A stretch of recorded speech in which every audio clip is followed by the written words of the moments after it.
Madame, Monsieur, bonsoir. Nouveau rendez-vous de votre émission Le Point.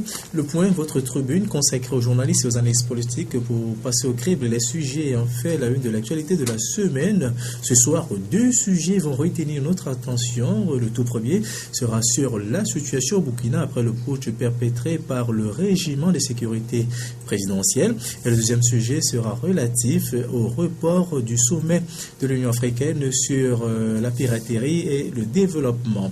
Pour nous accompagner ce soir, mesdames et messieurs, nous avons deux confrères en studio. Le tout premier est Ildefonse Akpaki, directeur de publication du journal La Gazette du Golfe. Ildefonse, bonsoir. Bonsoir Daniel et bonsoir tout le monde. Le second invité est un habitué de ce plateau, vous le connaissez très bien. Il s'agit d'Ibrahim Atia, directeur de publication du journal Temps Nouveau. Ibrahim, bonsoir. Bonsoir Daniel, bonsoir à tous ceux qui nous suivent en ce moment. Voilà, chers invités, comme je le disais, nous allons amorcer les échanges avec ce tout premier sujet relatif à la situation qui prévaut actuellement au Burkina Faso.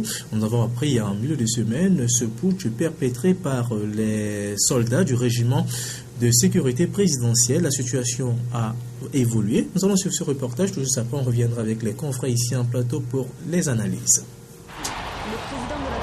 Michel Kafando, libéré par les putschistes. Le nouvel homme fort du Burkina Faso l'avait évoqué la veille lorsqu'il a pris la parole.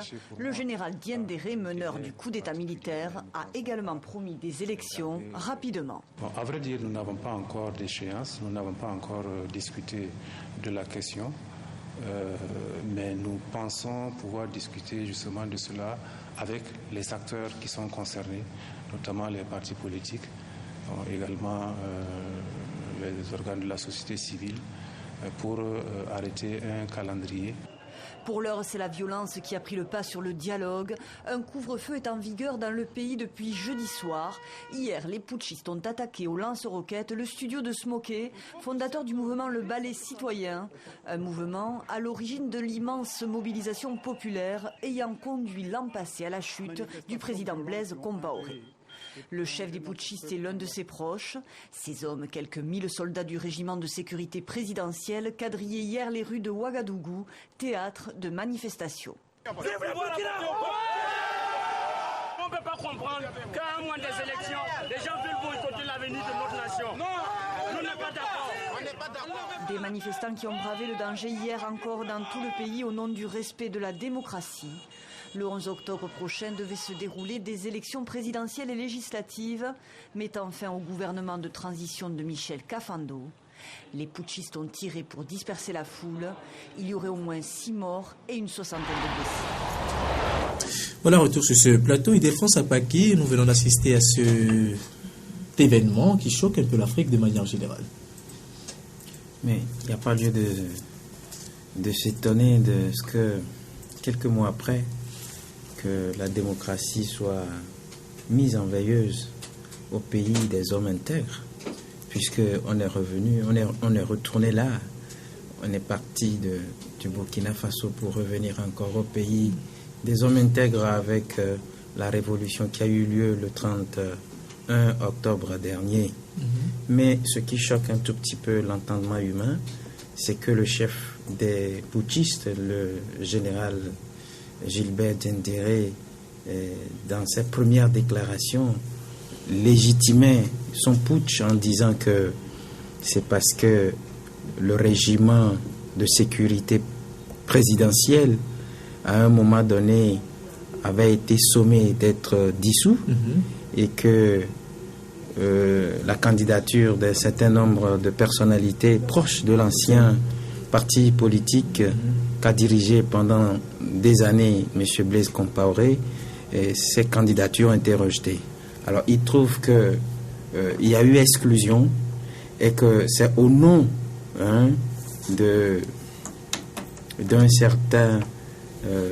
d'une certaine réorganisation qui a l'allure de l'inclusivité qu'il a essayé de faire ce putsch.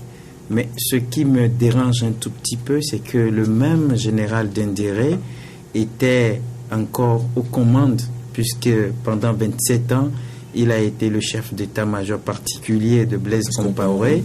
Il était l'homme clé de ce régiment-là. Mais je ne comprends pas pourquoi le général Diendéré n'a pas approché son ancien mentor quand il s'entêtait à modifier la Constitution?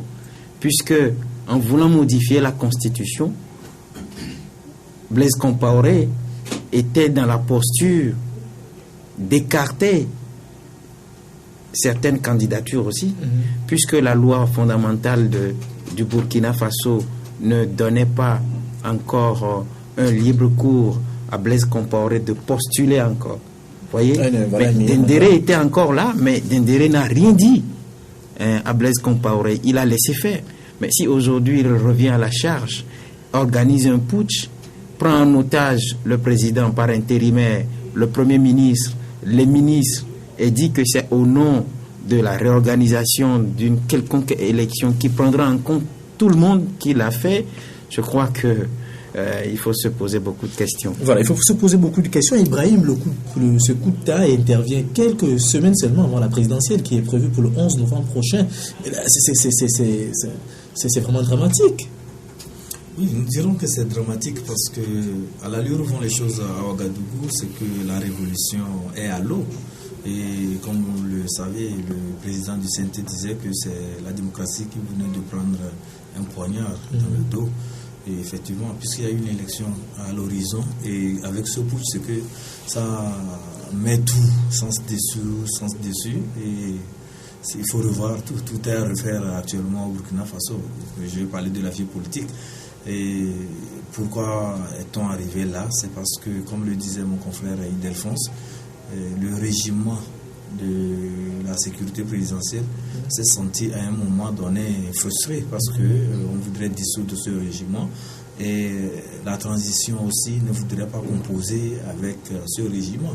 Or, comme vous le savez, l'influence de l'armée dans les sphères politiques est très visible en Afrique, et lorsque vous voulez prendre des options politiques, il faudrait quand même composer avec l'armée parce que c'est une composante très significative, et il faudrait faire de telle sorte que vous ne rentrez pas en conflit avec cette composante de la société.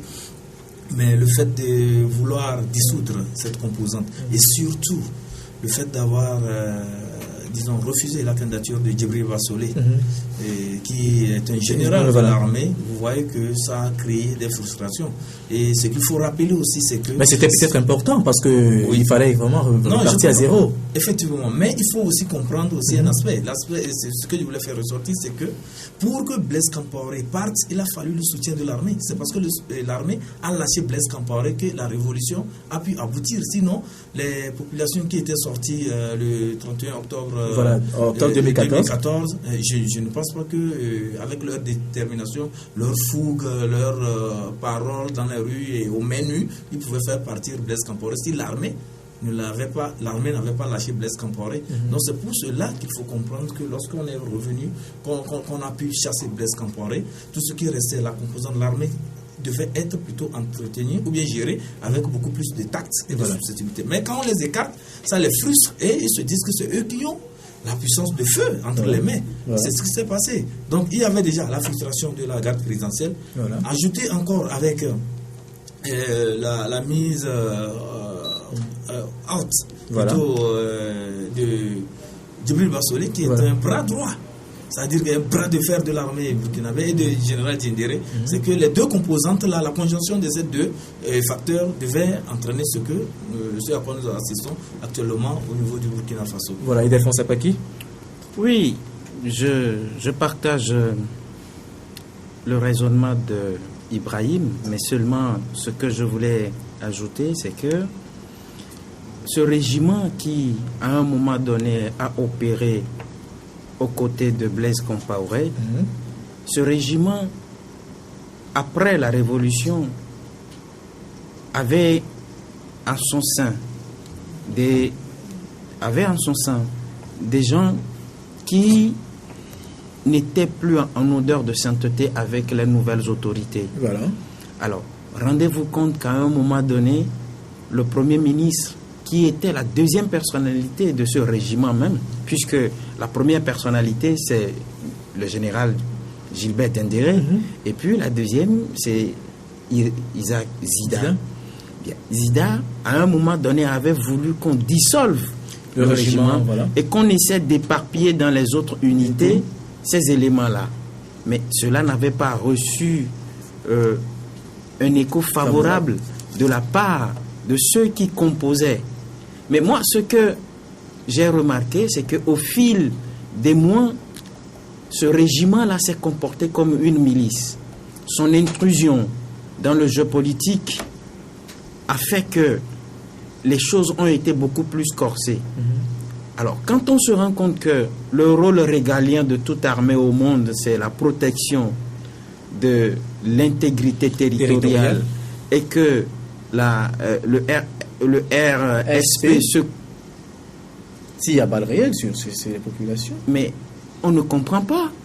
On ne comprend pas parce que si aujourd'hui, dans le contexte géopolitique africain, il faut relever que les armées africaines jouent un sale coup aux démocraties, c'est-à-dire que ce qui se passe encore aujourd'hui au Burkina Faso laisse croire que c'est l'Occident qui tire encore les ficelles. Parce que vous n'êtes pas sans savoir que c'est juste à la veille de la proclamation ou bien à la veille de la publication du rapport d'enquête sur l'exhumation des corps, y compris celui de Thomas Sankara, que ce coup-là est intervenu.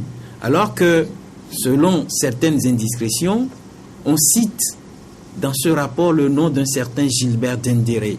Vous voyez que tout ça à la réunie pose aujourd'hui un problème des armées africaines qui foutent le bordel dans le jeu politique. Voilà.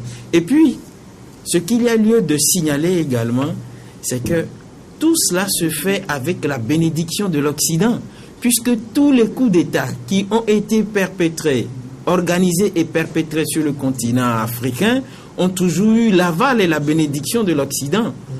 Vous vous rendez compte ce qui s'est passé tout récemment au Burundi, où la communauté internationale a beau condamner Nkurunziza, mais aujourd'hui il est installé gracieusement dans son fauteuil présidentiel. Vous voyez un peu que ça dérange. Vous avez vu, quand on va un peu dans l'histoire, je prends l'exemple de l'histoire togolaise, quand on quitte un peu ce que nous avons ou ce que nous vivons aujourd'hui avec le putsch au Burkina Faso, un problème de déstabilisation de l'Afrique même a été mis en branle par les Occidentaux à travers leur réseau. Au Togo, on a entendu parler d'un certain Jacques Foucault qui à l'époque incarnait les réseaux mafieux de la France, de la France-Afrique. Alors, qu'est-ce qu'on a pu découvrir après? C'est que les armées africaines ont été façonnées à la manière des Occidentaux. Vous voyez un peu? Particulièrement l'Afrique francophone. Particulièrement l'Afrique francophone. Et on essaie de mettre à la tête de ces pays francophones ce que les Occidentaux voulaient.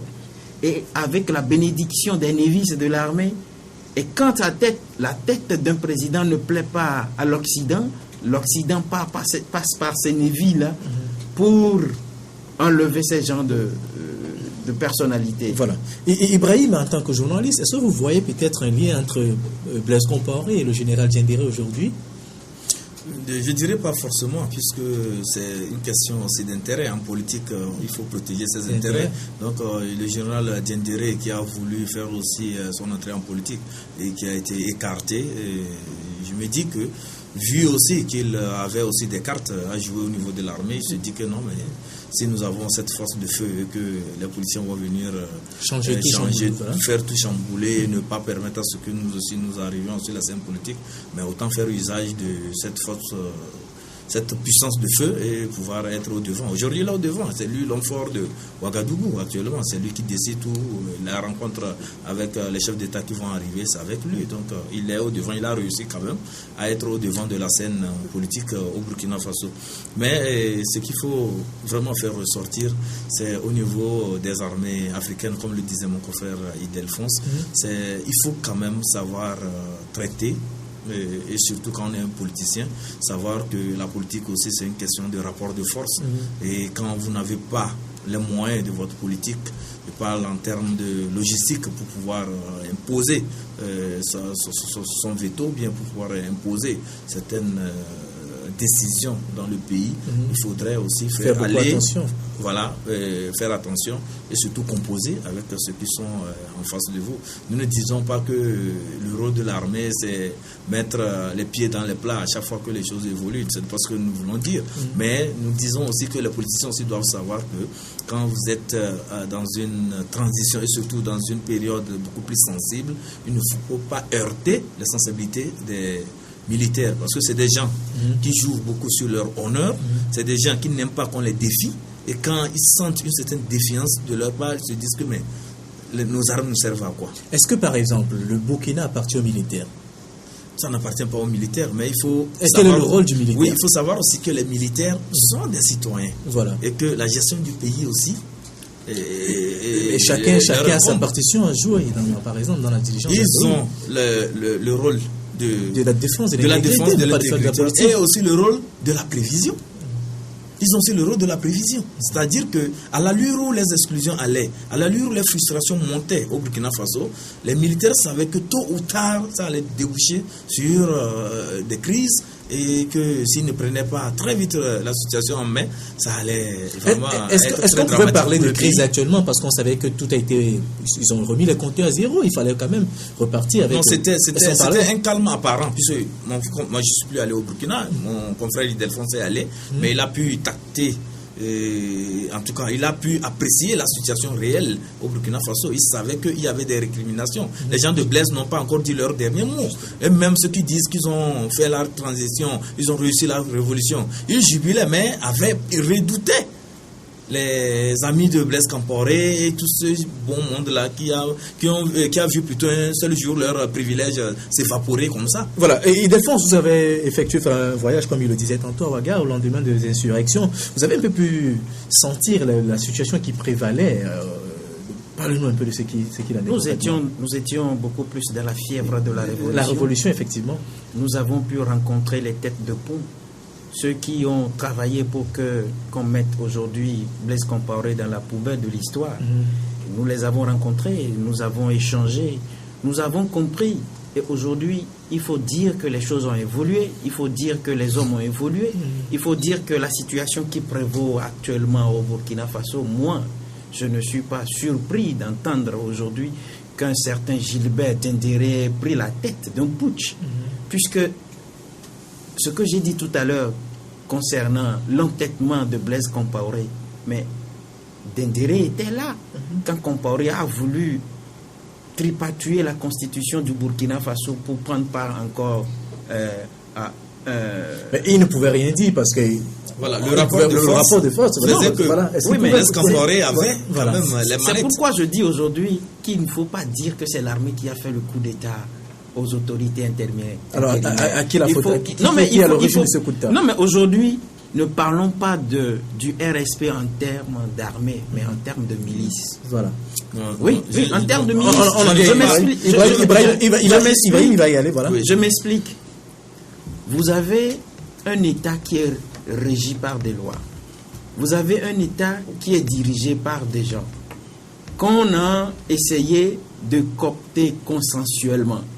Mais quand vous voulez revendiquer quelque chose, quand vous dites, au fait, l'effectif de l'armée du Burkina Faso, ce n'est pas 1300 comme on le dit aujourd'hui, mais c'est le régiment qui a un effectif de 1300. Mais la grande question qu'on se pose aujourd'hui, c'est que est-ce que l'effectif de l'armée du Burkina Faso se limite seulement à 1300 hommes? Non. Maintenant, le reste, pourquoi le reste ne parle pas? Et pourquoi, tout juste après l'installation des premières autorités de la transition, c'est toujours le régiment là qui a toujours fait intrusion dans le jeu politique? Parce que ce n'est pas la première fois que le RSP s'est fait entendre des nouvelles autorités de ce pays. Mais au-delà de cela, j'ai dit tout à l'heure que ce sont les armées africaines qui se comportent de la sorte. Mais le rôle régalien d'une armée, est-ce que c'est de s'ingérer dans le jeu politique? Voilà. Non. Mais c'est de protéger l'intégrité territoriale. Mais quelle est l'intégrité territoriale que le général Dendéré et sa suite protègent aujourd'hui, si ce ne sont des cadavres des Burkinabés qui joignent aujourd'hui les cimetières, voilà. le territoire ou bien les terres du Burkina Faso? Moi, ce que je dis, qu'on nous dise aujourd'hui qu'il y a peut-être une main de l'Occident derrière, je peux dire qu'en tant que journaliste et évoluant dans la méthode de conjecture qui est réservée aux journalistes, je peux dire oui. Parce que tout cet arsenal-là qu'utilisent aujourd'hui ces gars-là, ils l'ont trouvé où? Si tant est que ce n'est pas toute l'armée du Burkina Faso qui a perpétré ce coup-là. Ils ont trouvé l'armement où? Comment sont-ils arrivés à réussir ce coup? S'il n'y a pas eu quelque part une défaillance aussi au niveau des services de renseignement. Parce que je ne peux pas comprendre que le chef de l'État, le Premier ministre, les ministres... Est-ce que ça ne peut pas se comprendre puisque nous sommes en pleine transition? Ça ne peut pas se comprendre?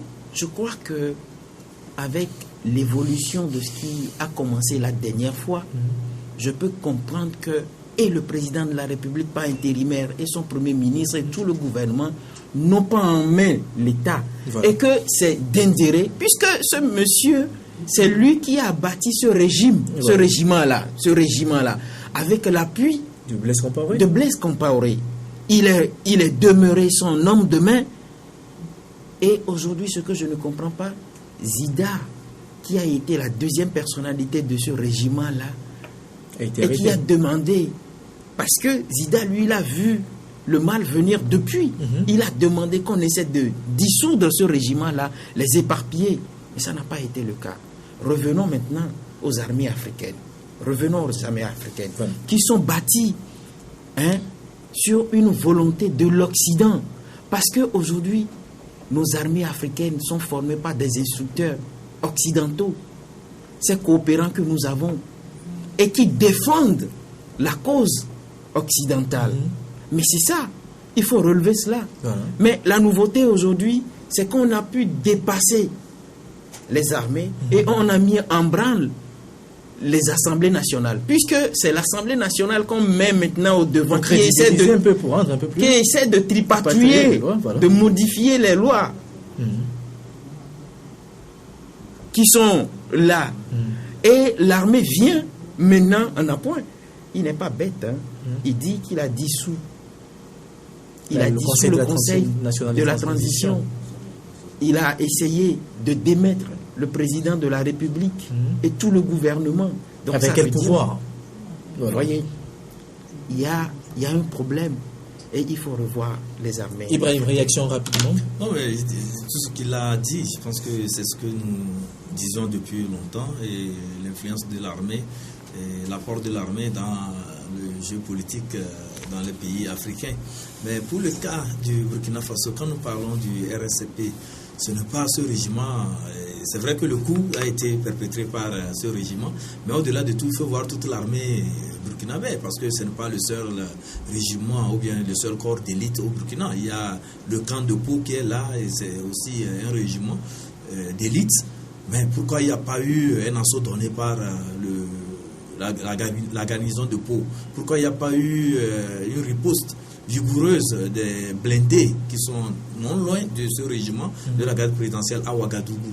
C'est parce que ils ont travaillé en connivence. C'est ce qu'on appelle, les militaires disent l'unité de corps.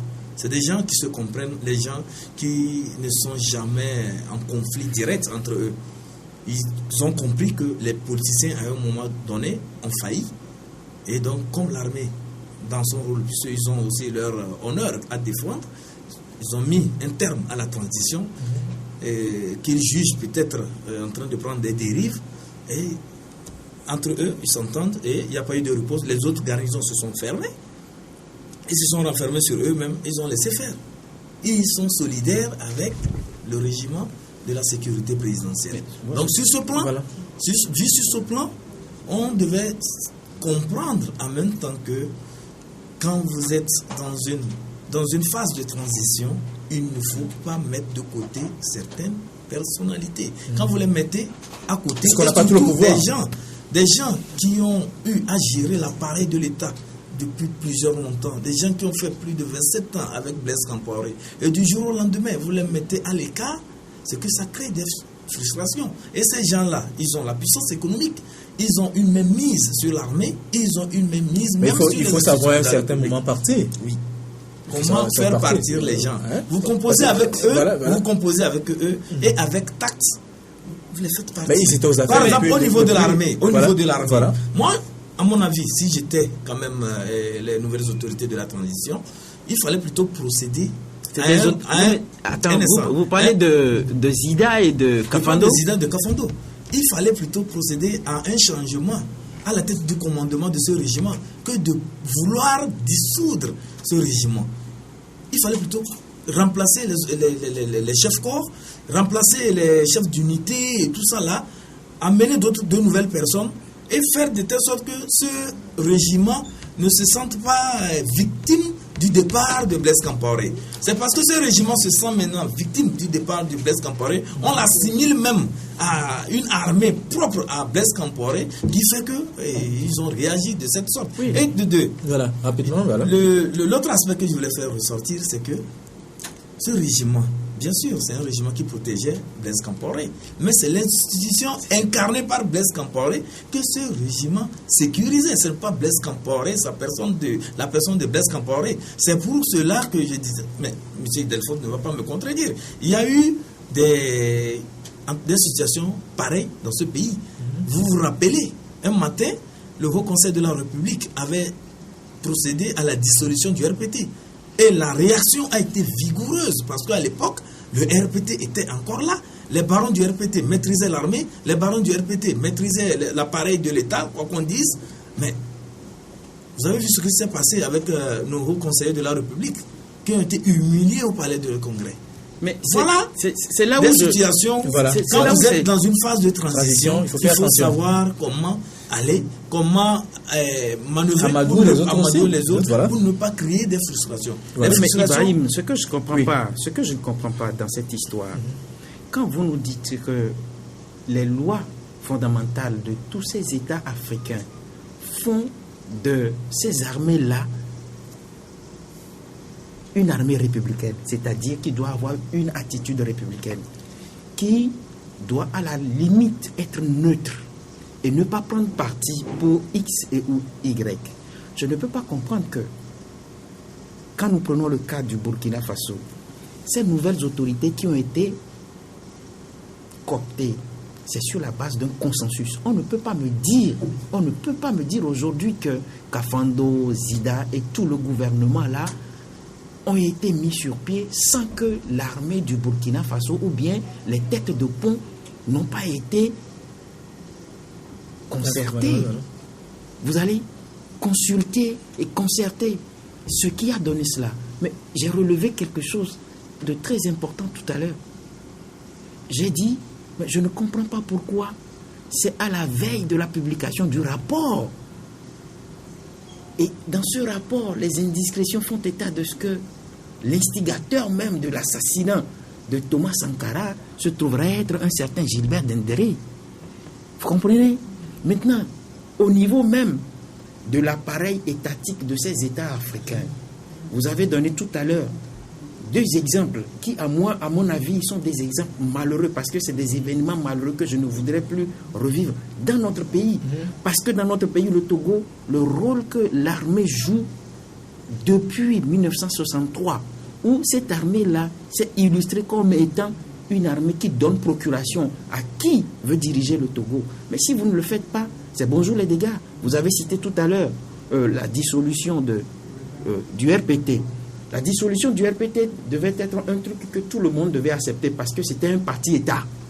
Un parti pris comme parti-État, vous étiez membre. Peut-être que moi aussi j'étais membre. Vous étiez membre. Ouais. Alors, cette dissolution ne devait normalement pas poser problème. Vous avez parlé de la prise. Entre-temps, une mutation. Voilà. Le RPT n'était plus un parti État, mais dans le cadre du multipartisme, le RPT a retrouvé son caractère, son autonomie est devenu un parti. J'en viens. Comme quand vous les donnez, autres partis. Mais quand vous donnez aussi l'exemple de la prise en otage des hauts conseillers de la République, mais c'est des faits qui relèvent du gangstérisme. Vous ne pouvez pas sortir les engins d'un camp militaire. Vous ne pouvez pas faire sortir des éléments d'un camp militaire et dire que ceux-là qui étaient rassemblés là-bas étaient entre guillemets des élus de la République. Parce que le Haut Conseil de la République à l'époque jouait le rôle d'organe législatif. Vous voyez? Et faire sortir une armée qui est censée protéger la population, qui prend en otage toute la population, qui prend en otage les hauts conseillers.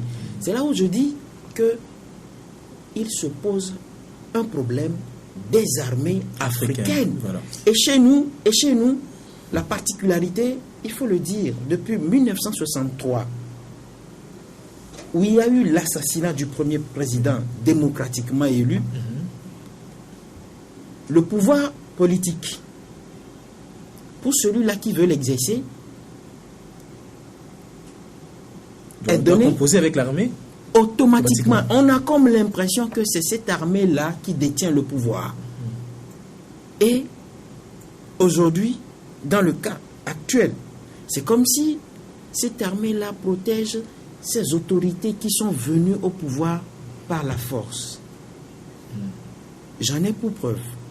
Vous savez, ce qui se passe au Burkina Faso n'est pas loin de ce qui s'est passé dans notre pays, le Togo, où un 3 décembre 1991, l'armée décide de lancer l'assaut contre le palais des hôtes de marque, siège du gouvernement togolais. Mais c'est vraiment malheureux. Et c'est des événements que nous ne voulons plus revivre.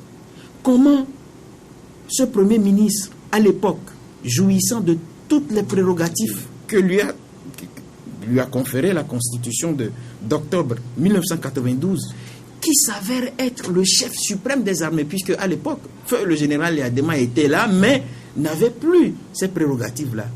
Mais qui se voit attaqué par une armée qui commande. Une armée que lui-même il commande. Mais ce qui était encore rigolo dans tout cela, c'est que le général Yadema, qui était encore le général Yadema, qui était encore président de la République et qui répondait, avait dit, quand il y avait ces intrusions de l'armée dans le jeu politique, calquait tous ceux-là qui sortaient d'éléments incontrôlés. Mais moi je sais, l'armée c'est la discipline. Mais comment on peut dire des trucs comme ça quand on sait qu'une armée, ce n'est pas de la pagaille? Mais c'est parce que, justement, quelque part, quand vous le dites aujourd'hui, c'est comme au Burkina Faso, les premières autorités de la transition ont sous-estimé ce régiment-là. Et aujourd'hui, ils sont devant le fait accompli. Voilà. Évidemment. C'est pourquoi nous avons dit qu'il fallait composer avec ce régiment.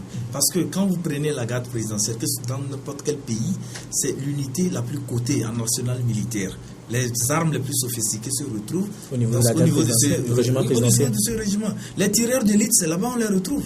Parce que la sécurité du président de la République, vous savez, on ne badine pas avec ça dans tous les pays.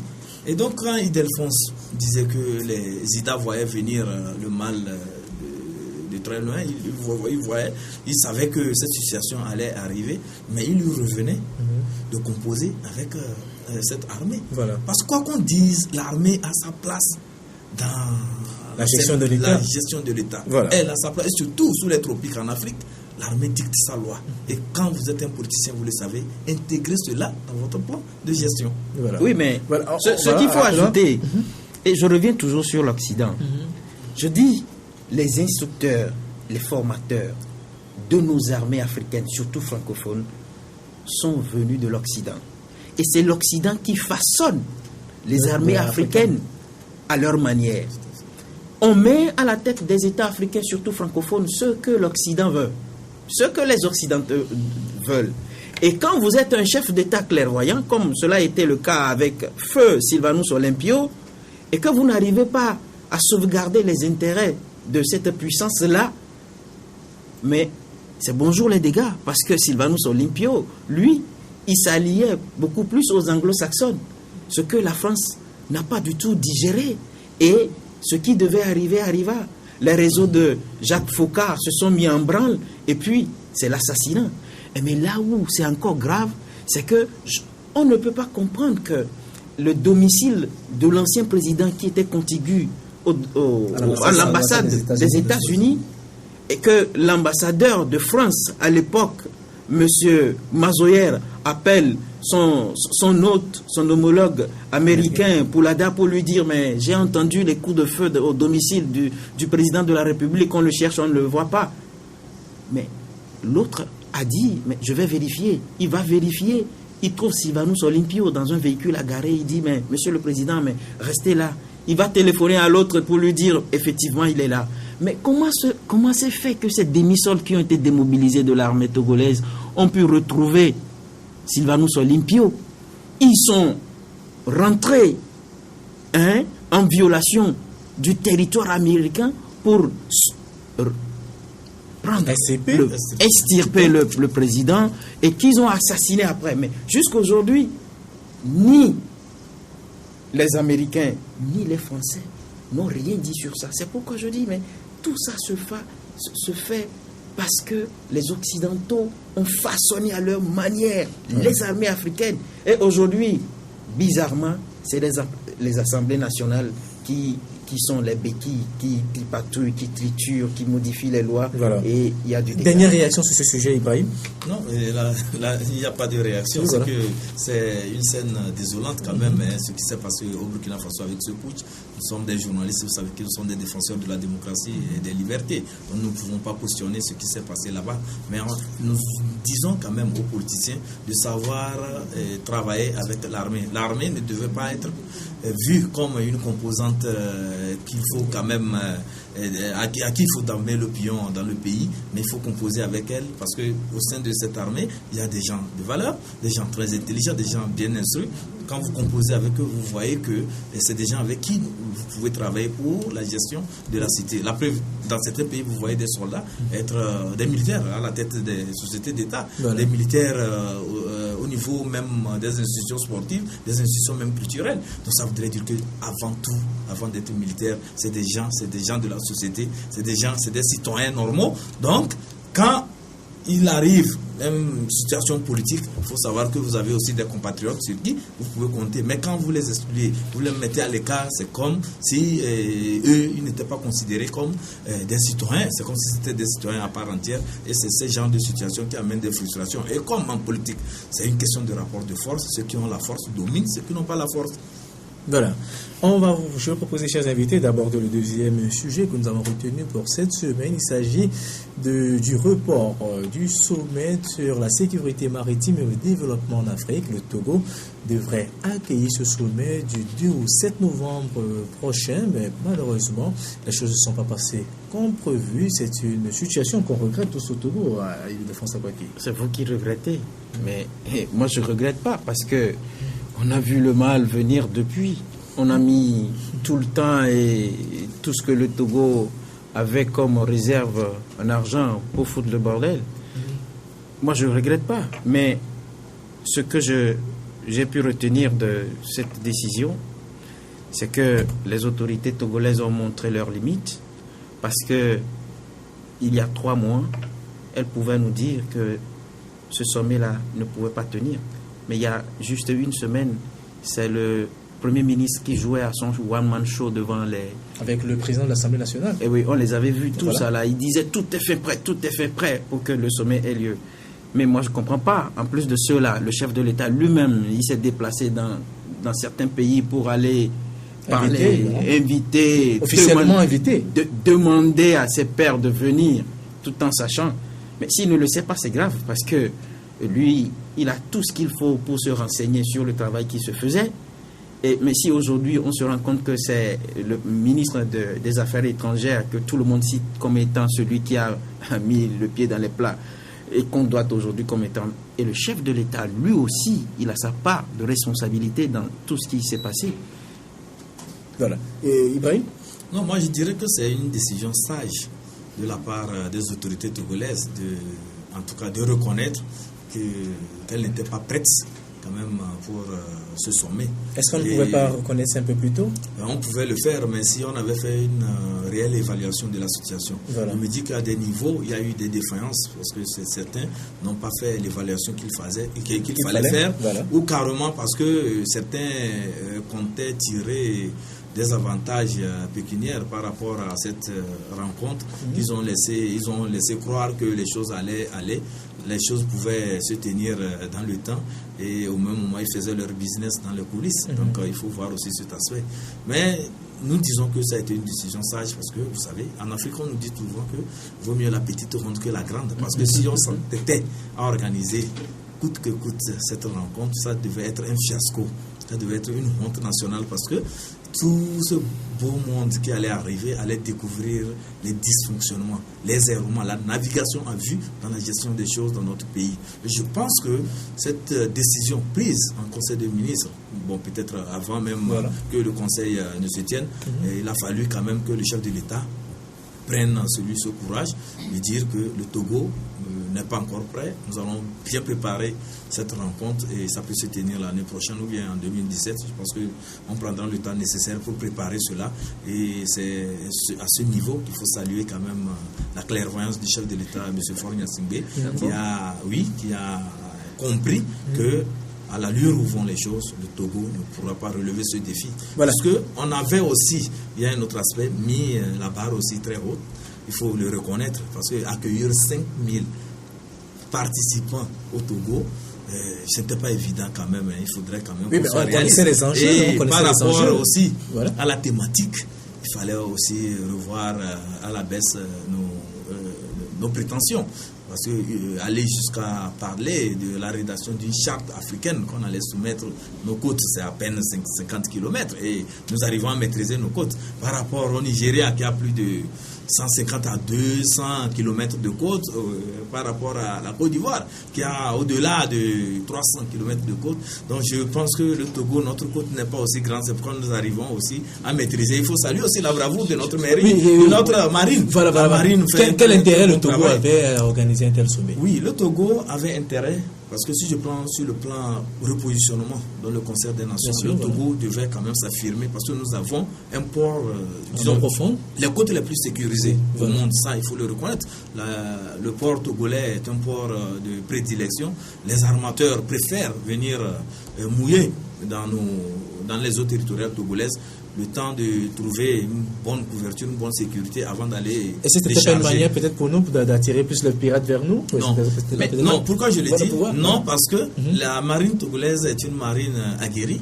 Et même la gendarmerie qui intervient aussi là-bas, les attaques ont été déjouées. Les pirates ont su que le Togo, les côtes togolaises sont les côtes les plus sécurisées. Il ne fallait même pas s'y approcher. Vous savez que quand vous m'avez posé tout à l'heure la question de savoir, mais est-ce que je suis déçu ou pas de ce que le sommet ne tiendrait pas ces travaux au Togo? J'ai dit, mais moi, je n'étais pas surpris, je n'étais même pas déçu, mais j'ai compris que le Togo avait suffisamment les moyens d'organiser ce sommet. C'est pourquoi il a accepté.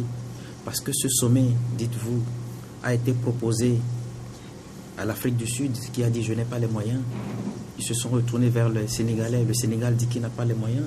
Mais si le Togo a accepté d'accueillir le sommet, c'est parce que le Togo se dit, mais je suis suffisant. Et j'ai dit tout à l'heure que les informations ont fait état de ce qu'à la dernière conférence des chefs d'État de la CEDEAO, aucunement pas ce sujet n'a été mis à l'ordre du jour. C'est là où on s'est rendu compte. Mais est-ce que vous vous rendez compte que même après ce sommet-là, dans notre pays, les autorités togolaises ont continué toujours par dire que ce sommet la tiendrait. Mais l'incongruité et le paradoxe, c'est que vous avancez des arguments de logistique. Comment un tel sommet qui va regrouper des chefs d'État qui viendront, des hommes d'affaires, comment vous pouvez nous dire à quelques jours près que ce sont des problèmes de logistique? quand on sait qu'on a déjà mis des milliards en jeu, je dis bien des milliards, on nous parle de 28 millions pour la réfection de l'hôtel de 2 février. 28 milliards. 28 milliards. Pendant tout ce temps-là, le contribuable togolais qui n'arrive pas à manger une seule fois, pour certains, tire le diable par la queue. Pourquoi a-t-on cherché à avoir de l'argent, des milliards, pour un sommet et ne pas arriver à satisfaire les revendications des travailleurs togolais? Mais de la même manière, vous savez que la justice, la nature a horreur de l'injustice et tout ça la joue contre les autorités togolaises. Il faut qu'elles sachent que tout ça là, ça contribue à ce qui se passe dans notre pays. Et moi, je suis désolé. On nous parle de 2016 ou bien de début 2017. Mais moi, je sais une chose. La manière dont les choses se sont passées, la manière dont on a mis la main à la poche et qu'au finish, qu'on renvoie le sommet à une date sine-die, ça veut dire aussi beaucoup de choses. Parce que nous savons très bien que les gens veulent se faire légitimer après la frauduleuse, qu'un sommet comme ça veut accueillir des chefs d'État qu'on veut prendre encore pour faire ce qu'on veut. Et Ibrahim? Non, nous sommes tous des Togolais, des patriotes. Monsieur Ildefonse est un Togolais, c'est un patriote. Et si le Togo arrive à relever le défi de l'organisation de ce sommet, c'est une fierté nationale. Et je pense que lui-même, il a je n'en disconviens pas. Mais il faut être à la hauteur, c'est ce que je dis. Tout à fait. Donc, si les autorités ont accepté, vu l'organisation et vu... Diriger cette prévoyance quand même. Oui, et c'est cette prévoyance qui a amené les autorités on pouvait éviter cette honte, on qualifie ça de honte. Ce n'est pas une honte, justement parce que le sommet n'a pas eu lieu, pour qu'on découvre nos oui, mais déjà, parce qu'on le fait d'avoir reporté cela, voilà. Je pense que c'est une certaine évaluation, une certaine honnêteté. Les autorités togolaises ont reconnu que vraiment, à l'allure vont les choses, nous ne pourrons pas tenir, nous ne sommes pas prêts. Voilà. Et ça aussi, il faut dire que c'est ce que nous appelons la réelle politique. Les gens ont compris que cette aventure et la façon dont nous risquons, nous fonçons droit dans le mur. Les autorités ont compris cela et ont dit non, il faut reporter le sommet. Je pense que ça, il faut les féliciter. Et maintenant, demander à ce que le Togo se prépare très bien pour accueillir ce sommet. Parce que ce sommet, au-delà de tout ce que nous disons, ça a des impacts réels sur la population, des impacts réels sur l'économie nationale, des impacts aussi sur le repositionnement de notre pays. Parce que... Et puis surtout sur la rédaction de cette charte. Tout ce beau monde, oui, la rédaction de cette charte. Tout ce beau monde qui viendra ici, mais ce sont des hommes d'affaires. Ce sont des hommes qui sont concernés par l'économie maritime. Ils ne viendront pas seulement bavarder, mais ils viendront en même temps découvrir les installations portuaires, découvrir les atouts que présente. Oui, mais qu'est-ce que ça présente? Parce qu'on dit que l'Afrique, c'est le continent des sommets et des séminaires. On ne fait que des séminaires, mais on n'agit pas. Ibrahim, moi, je ne suis pas... Ce qui est très intéressant avec le Togo, on ne fait pas des sommets pour des sommets. Par exemple, si je prends le sommet de l'Union africaine, c'est le Togo qui a lancé l'Union africaine. Aujourd'hui, si l'Union africaine est sur de bonnes bases, c'est parce qu'à un moment donné, EADEMA a accepté et convaincre les chefs d'État de l'UA, de la défunte UA, d'aller vers une Union africaine, une union plus forte, une union plus solidaire, où il y aura l'intégration régionale et sous-régionale. Vous voyez que c'est des thématiques sur lesquelles EADEMA n'avait pas badiné. Et cette solidarité au niveau des chefs d'État a amené quand même à booster tant soit peu l'économie sur le plan continental et aussi à repositionner les gens et à donner une autre image à l'Afrique. Avant, l'Afrique était ce continent-là de la misère, ce continent-là où il y avait pas... Est-ce que ça a changé? Est-ce que ça a changé considérablement? On sait que oui, il y a quand même des évolutions. Ça a changé parce qu'aujourd'hui, il n'y a pas seulement que des afro-pessimistes, il y a des afro-optimistes. Et il y a beaucoup de choses que le continent envoie vers les autres continents. Aujourd'hui, quand vous prenez le secteur de l'économie, nous avons des grands économistes qui sont sortis aujourd'hui. Est-ce qu'il suffit d'avoir ces économistes-là vraiment qui n'ont pas de résultats alors qu'il n'y a pas de résultats? Non, il y a des résultats. Il y a des résultats. Moi, je dirais il y a des résultats. Si aujourd'hui, la fille du président Eduardo Santos est parmi les premières femmes au monde, les plus solides, les plus dynamiques, ça vient du continent africain. Si aujourd'hui les Portugais sont obligés de venir en Angola pour chercher de l'argent, c'est parce que il y a eu aussi un travail qui a été fait là-bas. Voilà. L'économie est fructueuse, est florissante. Donc les Africains, il n'y a pas que des tarés, il n'y a pas que des malades, personne ne dit le contraire. Mais il y a des gens, des valeurs, des gens qui veulent faire bouger l'Afrique. Voilà. Et je pense qu'il faudrait quand même à l'unisson vibrer au diapason de ces gens-là pour que notre continent se repositionne, pour que notre continent donne un bon exemple aussi. Je ne suis pas contre le sommet. Je ne suis pas contre le sommet. Mais malheureusement, le sommet va faire beaucoup de dégâts. C'est-à-dire que le fait qu'on n'ait pas tenu ce sommet-là fera de dégâts et ça a commencé par faire des dégâts. Tous ces prestataires hôteliers qui se sont endettés à travers des prêts dans les banques et qui aujourd'hui se rendent compte que ce sommet n'aura plus lieu, ils feront quoi? Tous ceux-là, vous avez parlé tout à l'heure des hommes d'affaires, je parle des hommes d'affaires togolais qui ont fait des commandes et qui attendent ces commandes. Ils vont faire quoi? Ils vont l'utiliser en 2016. Tous ceux-là, ce sommet-là n'aura plus lieu. Tous ceux-là qui... Oui, je suis clair là-dessus. Vous savez, les démarches de nos autorités ont prouvé que certains chefs d'État ont refusé catégoriquement de venir à ce sommet. Par jalousie. Par jalousie.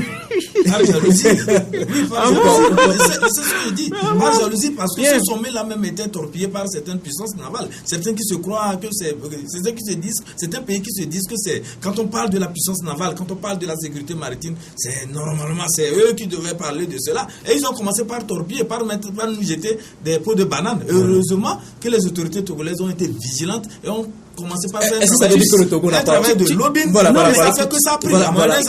Écoute, ce qui me fâche dans tout ça, la position du Togo aujourd'hui en matière monétaire ne permet pas qu'on organise un sommet au Togo. J'ai demandé à un confrère qui paie la facture.